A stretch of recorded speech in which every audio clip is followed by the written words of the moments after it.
Hey everybody, how's it going? Welcome to the No DQ live recap of Monday Night Raw for June the 22nd, 2020.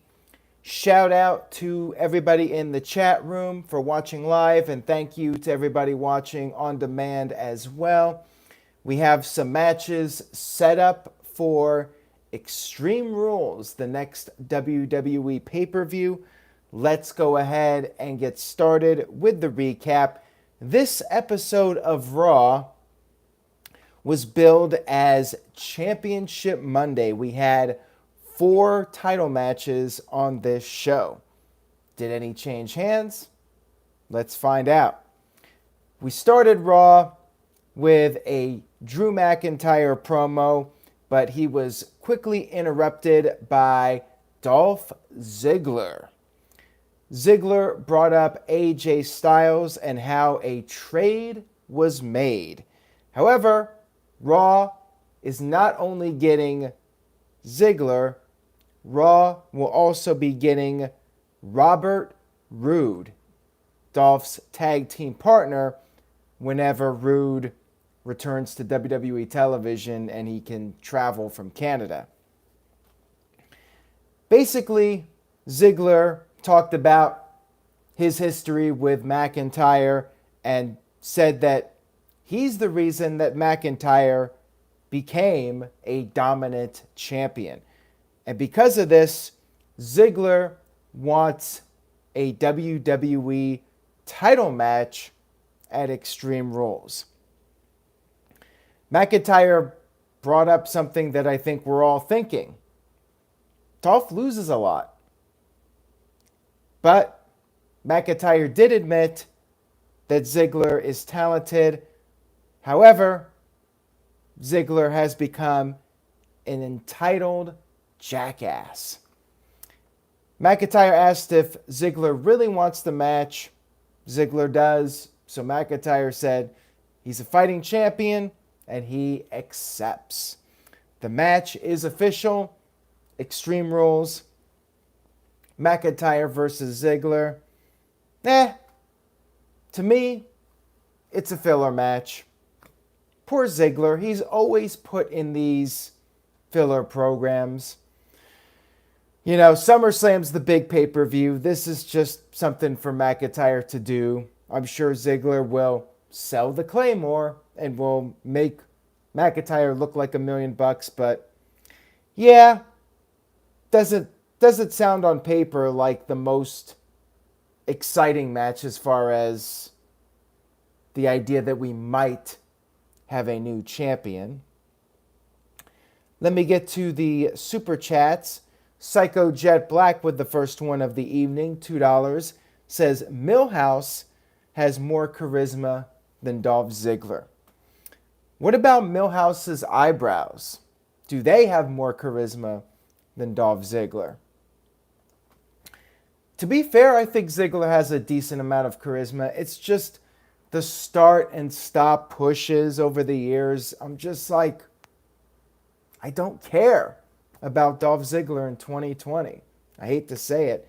The storyline with Otis was fine, but Ziggler back in the world title picture now, totally random. I get it.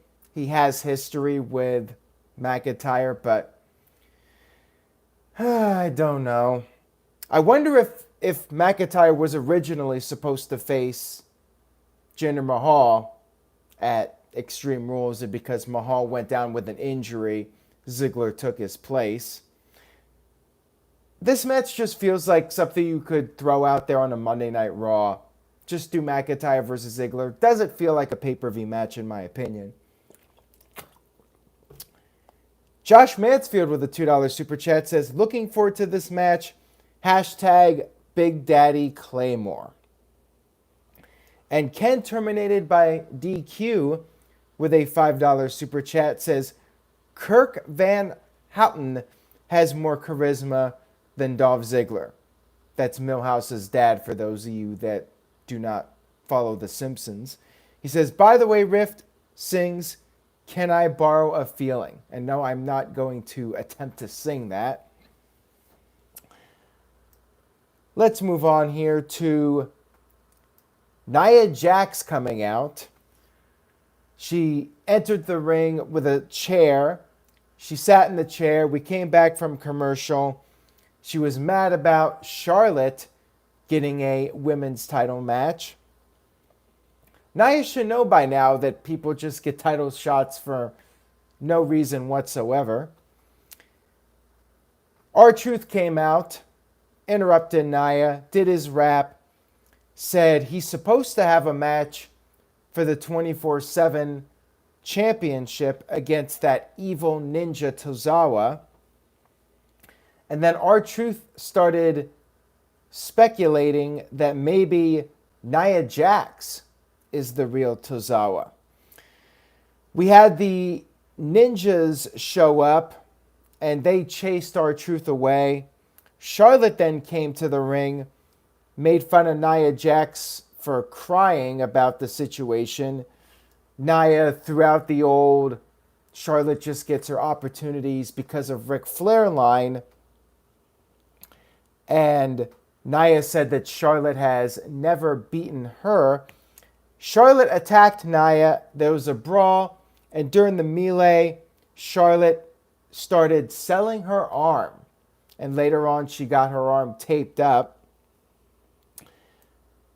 She still had her match with Asuka for the championship, which I'll get to here in a few moments. Let's get to TJS with the off-topic, insert the trademark symbol, off-topic super chat of the evening, $5, says, what are your thoughts on the Scott Steiner and Buff Bagwell police segment in WCW? I thought it was great. Would Cruz be getting this push if not for COVID? And last super chat for a while. Best wishes to your dog, TGS. I saw your post on social media. I do not remember the Steiner Bagwell police segment. And I think Cruz would be getting the push. But I think the COVID era helps him because you have no lack of crowd reaction for Cruz, which I think would maybe convince the head honchos, i.e. Vince McMahon, that Cruz is not worth pushing. At least now, Vince doesn't have those lack of crowd reactions to influence his decision. Let's move on here to Street Profits versus the Viking Raiders for the Raw Tag Team titles. We had a recap of their whole storyline yet again. And before the match, they chatted backstage. They were very friendly. We had the match. Everybody did cartwheels. The Profits actually hit the Viking Experience for a near fall. Pinfall was broken up. Ivar missed his big splash. Dawkins hit the cash out and then speared Eric out of the ring. Ford hit the frog splash to Ivar. 1, 2, 3. Street Profits still your Raw Tag Team champions. And the two teams hugged after the match, showed the good sportsmanship, and then you had Angel Garza and Andrade attack the Profits after the match. Once the Raiders had left ringside, Raiders came back and the heels took off. Backstage, Seth Rollins talked about having a message for Rey Mysterio. We had footage shown from last week on Raw when Dominic Mysterio took out the Monday Night Messiah. Rollins said that Mysterio and Mysterio's son, they did not choose their roles. Rollins, however, has embraced his role, and Mysterio has to understand that whatever happens now is on Mysterio, and there's nothing that can be done to stop it. Fine promo here from Rollins. It was what it was. Charlotte was backstage. talking about how she's not postponing her title match with Asuka despite the injured arm. Zelina Vega and her team were interviewed, and they vowed to win the Raw Tag Team titles. I guess we'll be getting that at the upcoming Extreme Rules pay-per-view. We had Charlotte take on Asuka for the championship. Nia Jax was watching. Pretty good match here between these two, as you would expect from them. And to me, it was a bit predictable with the Charlotte arm injury. Basically, her way of saving face in defeat. Asuka picked up the victory with the Asuka lock. And then backstage, Nia Jax said it would be a real shame to kick the queen when she's down. We had a recap of Edge, Randy Orton, their match at Backlash, the greatest match of all time. And then the Christian storyline from last week with Orton taking out Christian with the punt. Edge cut this promo in a ring at an undisclosed location. He said he doesn't think Orton lived up to the claim of being the better wrestler. He's disappointed that he did not see the low blow coming. He would have done it himself, but he wanted to have a straight-up wrestling match with Randy Orton. He said that it will not happen again. And when Randy Orton attacked his best friend of 36 years, that's the moment that the PG superstar was put to bed. I did not know there was such a thing as the PG superstar, but I guess that's what Edge was since making his comeback. Orton has woken up the rated R superstar. And now, when it's all said and done, Randy Orton will wish that Cowboy Bob was firing blanks. Pretty good promo here from Edge. No timetable on when he's returning, but a nice promo to set up what I guess is going to be an inevitable third match between these guys. Orton was interviewed and said that he will do whatever it takes to defend his family, livelihood. He will do whatever it takes to survive. It's Mother Nature. And he wants Edge and Christian to recover just as long as they stay the hell away from him. A couple more super chats here. Psycho Jet Black with $2 says, does Nia Jax cut better promos than Ricochet? Probably. Not saying much, but yeah, I would say so. Ricochet's superhero promos were pure cringe, although Nia's are not much better. Josh Mansfield with the $2 super chat says, lost my shit when Asuka won. She deserves it. I'm glad Asuka's actually successfully defending her title. And yeah, even though Asuka had to win with a less than 100% Charlotte, of course, at least it's something to keep the champion going strong. Speaking of Charlotte, she was interviewed backstage, said she gives Asuka credit for winning the only way she knew how, by going after the bad arm. And that's when Nia Jax attacked Charlotte, went after the arm, left her laying. So what's up next? Asuka versus Nia again at Extreme Rules, or Charlotte versus Nia for the number one contendership? I guess we'll find out soon enough. We had R-Truth versus the Ninja, Tozawa. Bobby Lashley came out, beat up all the ninjas, put the full Nelson on R-Truth, and then Tozawa rose up from under the ring, got in, pinned R-Truth 1, 2, 3 to win the 24/7 championship. I do not care. I'm over the 24/7 title. But hey, at least we got something going on with Tozawa now. He's doing a ninja's gimmick. Feels like WCW 2000, but whatever. We had Natalya backstage with her latest heel turn.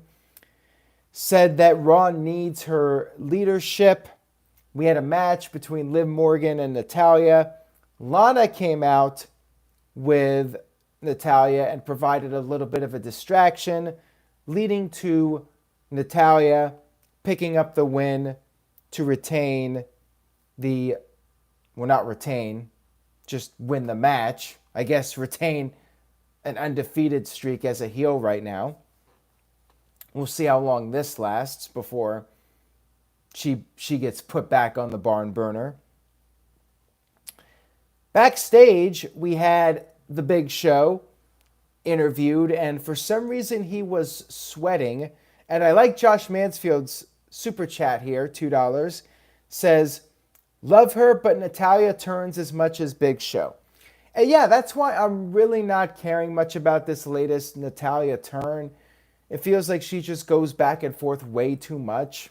She's almost becoming the female Big Show at this stage of the game. And Charlotte's now apparently a babyface again. I have no idea what's going on with her. So Big Show was sweating. I wonder if his promo was filmed after Raw last week, and that's why he was sweating. He said it's a pleasure to come back, beat up some ninjas, but after what Randy Orton did last week to Christian, now he's a heartless, angry giant. Ric Flair came to the ring. Before he got going with his Randy Orton praise, he said Nia Jax is going to be in a lot of trouble when Charlotte recovers. Flair said that Orton punted Edge and Christian back into retirement. He brought out Orton, called him the best performer in WWE. Randy cut this promo talking about how the voices in his head are getting pleasure due to him being the legend killer once again. This led to the Big Show coming out and said that Randy Orton is going to pay for what he did. Said Randy Orton doesn't care about Edge and Christian.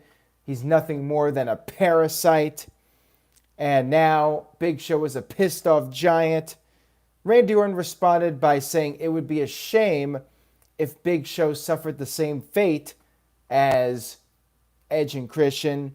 Show dared Randy Orton to fight. Orton decided to take a breather, left the ring, and said that he is motivated, and what happens next to Big Show is going to be on him. I thought this was decent, but I really do not care about seeing Randy Orton versus the Big Show at Extreme Rules. Feels like a filler match. This pay-per-view is feeling a bit filler to me. I mean, you got Wyatt family, Bray Wyatt versus Braun Strowman, Ziggler versus McIntyre, Orton versus Big Show. I mean, there's one match, though, that intrigues me, and we'll get to that in a few minutes. Psycho Jet Black with a $2 super chat says, Natalya is a female Dolph Ziggler, stale and overexposed. I like Natalya, but yeah, it feels like we haven't really seen much of an evolution with her character as of late. It's just the same old Natalya. Feels like nobody knows what to do with her. Ken terminated by DQ with a $3 super chat with a mean comment here. Says, Natalya is looking like the female Greg Valentine. Alrighty then. We had Bayley and Sasha Banks versus the Iconics for the Raw Tag Team titles. Not much of a match here. Again, I wasn't really expecting the Iconics to do much in this one. Sasha tapped out Peyton Royce to continue being the star player of the team, really, picking up all the wins. And after the match, they had this post-match celebration But then Sasha admitted something to Bayley. Sees Bayley with the 2 titles and says she's a little bit jealous. And Sasha said she wants a title match at Extreme Rules.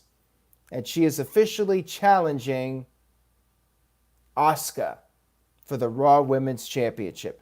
I guess because she's the WWE Women's Tag Team title holder and she appears on both shows, she can do this. She said that she's going to beat her, all that stuff. Asuka came out. Asuka said that Sasha is not the boss of her and she accepts the challenge. Bayley then immediately attacked Asuka, and Bayley and Sasha beat down the Raw Women's Champion. Taint Master with a $2 super chat says, I need tips on how to properly eat ass, brother. Well, I would go ask JD for that if you're looking for that kind of advice. And Ked Terminated by DQ with the $2 super chat says, not being mean, Valentine has lost a lot of matches. All right, I thought you were just talking about her looks, but thank you for clarifying that. Yeah, Greg Valentine did not have the best win-loss record towards the end of his run. Edgar Marquez with a $5 super chat says, this could wait till the end, but what's with all these wrestler and rape allegations comments? I'll address that at the end. We'll save that for after the Raw recap. And Psycho Jet Black with a $2 super chat says, would you rather meet Bart Gunn or Lars Sullivan? Bart Gunn, because Bart Gunn is a knockout kind of guy. Lars Sullivan is just creepy. At least Bart Gunn, maybe I would have a chance of knocking him out. I mean, hell, he lost to Butterbean, although Butterbean was quite the fighter. If it's Bart Gunn of 2020, I'd rather meet Bart Gunn for sure. And Nico with a $2 super chat says, sent a $2 super chat. If you love Aaron, I do. Well, thank you for that. I appreciate it. Thank you guys for your continued support. I do appreciate it very much. Moving on here to Ruby Riott backstage wanting to, I guess, have a heart-to-heart talk with Liv Morgan, but Liv blew her off. I guess we're going to get a Riot Squad reunion. Hard for me to say. Riot Squad. Don't know if we're going to get a full Riot Squad reunion. Don't know if we're going to see Sarah Logan come back. We had the VIP Lounge with MVP, special guest Apollo Crews. Apollo was praised by MVP. MVP said that he respects Apollo for earning the Money in the Bank opportunity, but then Apollo recklessly blew out his knee and lost the opportunity. MVP said Apollo needs somebody to navigate those bad decisions. Apollo said he got to the U.S. title without MVP's help, and therefore the answer is still no. MVP said he's been U.S. champion for a very long time. How long has Apollo been champion? Shelton Benjamin came out and MVP provided a distraction. Shelton took out Apollo, threw him into the ring post, and then after the commercial break, we had a match. Apollo eventually picked up the victory with the sit-down powerbomb. After the match, MVP tried to raise Apollo's hand. Apollo did not appreciate this, told MVP to back off, and that's when Bobby Lashley showed up from behind, full Nelson to Apollo Crews, left him laying. So I guess we're going to get a U.S. Championship match at Extreme Rules, Lashley versus Crews. Psycho Jet Black with a $2 super chat says, Aaron's shiny head is brighter than EC3's career. Damn, the digs at EC3 just keep coming. They will never end. Psycho Jet Black, our resident EC3 hater. We had our final segment of the evening. Rey Mysterio coming out with his son Dominic to cut a promo. Mysterio was upset because last week he could not get a hold of Dominic and found out that Dominic was on his way to Raw. It scared the hell out of him, but Dominic held his own. And Mysterio said that since Dominic fought for him, he's going to fight for Dominic. He's going to get revenge on Rollins, but he's going to do it on his own, by himself. Dominic said that's not going to happen. They're family. They're going to stick together, and they want to fight. Rollins came out, said he doesn't know what he wants to do. He realizes it's not up to him. It's fate. And then he said 2 eyes are better than 1. I like this segment here teasing the idea that maybe Dominic would attack his dad. It was definitely teased during this. So good stuff here. But we ended up having Murphy and Theory come out. Aleister Black and Humberto came out with steel chairs to even the odds. And then the babyfaces got a hold of Rollins, and they were going to do an eye for an eye, put Rollins' eye into the steel steps, but then the heels came back, and then Rollins was going to attempt to do it to Dominic, put his eye into the steel steps, and that's when Black and Humberto made the save again, ran off the heels, and Monday Night Raw went off the air. I wonder if we're going to get a one-on-one match, or maybe we'll get some kind of multi-man match at Extreme Rules, but interesting end to the show. Again, I like the teases of Dominic turning, but nothing yet. Shanti with a $2 super chat, no comment. Thank you for that, Shanti. And the game is on 100 with a $5 super chat, says, Cobra Kai announcement is greater than Naya half the brain Jax. We in the No DQ Galaxy should reference Jax with half the brain. Just a suggestion for all? Well, I would still say Sid has more of a brain than half of the people on Monday Night Raw right now. Sid's promos might be terrible, but at least he had some entertainment value with his promos.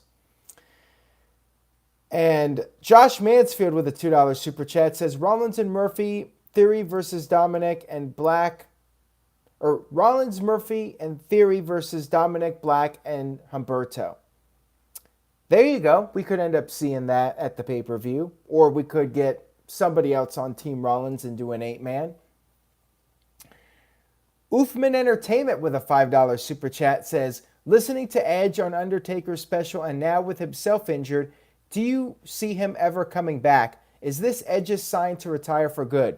Well, Oofman, we did talk about this on No DQ Review 100. Cheap plug for that. And I did state during that stream that, yes, I do think Edge will be back for at least one more match. And Psycho Jet Black with the $2 super chat says, rather watch Ralph Wiggum fight than Dolph Ziggler. Damn, man. That's pretty harsh. That might be the savage line of the night. And you've had a couple of them. So anyways, Raw letter grade. I thought the show was decent, but was not nearly as interesting to me as last week. So I am giving it a C+. Slightly above average. I did like the ending segment. The matches were fine. It was all right. Jesse with a B-, TW with a B, Dr. NXT Scorpio with a C, Daniel with a D-, Nathan Washington with a C+, Game is on 100 with a C+, Matt Helm C+, Will with a B-, Curtis Butler says a loaded show B-, Michael Wayne with a C, and Josh Mansfield with a B. Now, to get to the earlier super chat regarding the accusations, what's going on here? Pro wrestling it's a dark industry. It has been for many years, and apparently a lot has been going down behind the scenes, and people finally have been speaking out. It became a movement this past week, and it's just terrible. As a fan, it's hard to watch wrestling. I mean, I know it's got its dark side. They have a whole series called Dark Side of the Ring, and it's pretty messed up. And I try to forget about the dark part of the wrestling industry and try to enjoy the positives. But after the past several days, it's hard to be a fan right now. And I feel bad for the good people in the industry, and there are good people. But unfortunately, the people that have done bad things, they've put a black eye on the wrestling business. And this is just something else to turn people off of wrestling. I mean, you got the pandemic. You got no fans at the shows except for the PC trainees. And now you got a few fans being brought in. But, between that and all the business dealings with Saudi Arabia and now this, it's a reminder that there's a lot of negativity in wrestling, and there's this culture in wrestling, with the bullying and the hazing and the abuse. Just really sucks. Don't know what else to say about it. Ken Terminated by Google with a $5 super chat says, Rift, why do you think the allegations are opening the floodgates now? I ain't condoning, but I feel like this is the dark era of 2016 all over again. It started with that David Starr accusation and the multiple accusations that came out, and I think people just felt like they could say something and their voice would be heard. And, I hope that not all of the allegations are true, and I definitely believe in innocent until proven guilty. But, when we see all of the allegations pile up, it becomes very damning. And clearly some of them have been damning enough to where action has been taken. We've seen WWE cut Jack Gallagher. We saw Joey Ryan let go from Impact Wrestling. TJS with a $2 super chat says, was suspending Sammy Guevara overboard? Apology accepted. That's a tough one. I mean, what he said was extremely stupid and offensive. So I get it. AEW wants to have damage control and try to fix the problem best they can without outright firing the guy. Like, if they fire the guy, then you're going to have people outraged over that, saying, he doesn't deserve to be fired. So I think that they tried to find a middle ground. Like, hey, we're gonna try to handle this, punish the guy without actually completely getting rid of him. So hopefully he learns from this and he'll be able to come back and resume his career. But yeah, it was an extremely stupid thing for him to say. So that's that. And, there's also the whole double standard thing with AEW. And Tony Khan's in a tough spot because he made such a big deal out of Hulk Hogan, a guy who has had no affiliation with the company. Tony Khan said, we're not ever working with Hulk Hogan. But then all this other stuff happens with people that are working in AEW. And it's a bit of a PR nightmare for him because now it comes off like a double standard. Like you're gonna condone this one person, but this other person, it's okay. They're working with Mike Tyson, a convicted rapist. So yeah, it's a tough spot for Tony Khan. I do not envy his position right now with everything that's going on. And how do you handle it from a PR standpoint? Psycho Jet Black with a $2 super chat says, due process is important for accusers and accused. And I do agree on that. And you look at what happened with Enzo, you know. There were accusations towards him, and then those ended up falling apart. So, I mean, you got to have that evidence, and you want to believe the people that are speaking out, no doubt. So you got to have that balance. Like everything in life, there has to be a balance. It's just very unfortunate that the wrestling industry is the way it is. And I tend to believe the people that are making the accusations because, you know, from what I've heard over the years, it's a messed up business, and there's that ego that's involved with wrestlers, and they feel like they're untouchable. They can do whatever they want. So hopefully this will lead to, in the long run, the wrestling business improving and people treat each other better. And it's an industry where people can feel safe. Egger with a $2 super chat says, do you think in Riddle's case he's innocent? Don't know. Don't know what the deal is with that. I mean, he's denying it, but you never know. You just don't. Anyways, guys, kind of a bit of a downer to end this live stream. It's been tough to cover everything.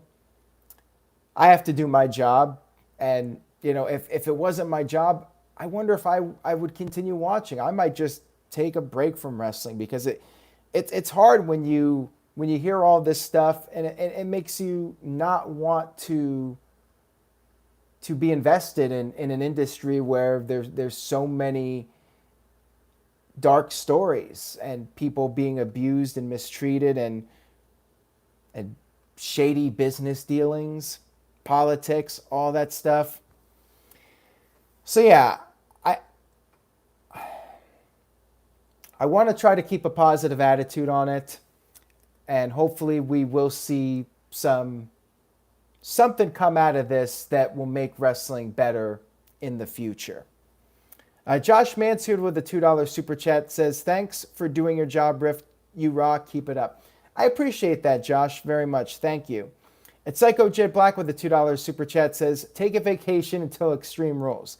Well, that ain't happening. No breaks for me. The machine keeps on rolling. The no DQ machine keeps on rolling. Got to keep doing things. Keep the business going. Hopefully Fyter Fest can bring some positivity, and Extreme Rules can be a solid pay-per-view. So we'll see. Was it the best Raw of all time? I was hoping for a more eventful show, but there's always Wednesday. So we do got some interesting shows coming up. Thank you guys for tuning in. I appreciate it. Please keep spreading the word. And thanks for sticking with me. Thanks for sticking with NoDQ.com. Joshua with a $2 super chat says, I felt WWE was better when CM Punk was wrestling. Well, hey, never say never. Maybe he'll come back. I mean, WWE Backstage is no more, at least on a weekly basis. So there's always that possibility. You could always see CM Punk come back for one more match. You know, to me, CM Punk is one of the good ones. And he took a stand. Yeah, you could say he walked out on the fans, but, I mean, I applaud the guy for taking a stand against WWE and not dealing with their BS anymore. And CM Punk's one of those guys, like, to me, he's a no bullshit kind of person, and we need more of that in wrestling. So I hope we see him back one day. That would be a nice end for him to come back, have one more run, and do something special. Like one more WrestleMania match. Would be cool. Don't know if it's going to happen, but my feeling is we'll see him back someday. And Psycho Jet Black with a $2 super chat, thank you for that, says, CM Punk versus Bart Gunn, Hell in a Cell. Bart Gunn still might pull off the victory. Even at his age, he might be the odds-on favorite to beat CM Punk. With all due respect to Punk. Anyways, guys, that's all I got for tonight. I'll see you on Wednesday night for another recap. Stay tuned. Take care, everybody. Stay positive. Be safe. And see you then. See you next Wednesday. Oh, wait. Edgar with the $2 super chat says, Aleister Black is one of the good ones, too. From everything I've heard about the guy, he seems like the real deal. And I hope WWE continues to push him. He's a guy I think should be groomed for Drew McIntyre. But on that note, see you guys.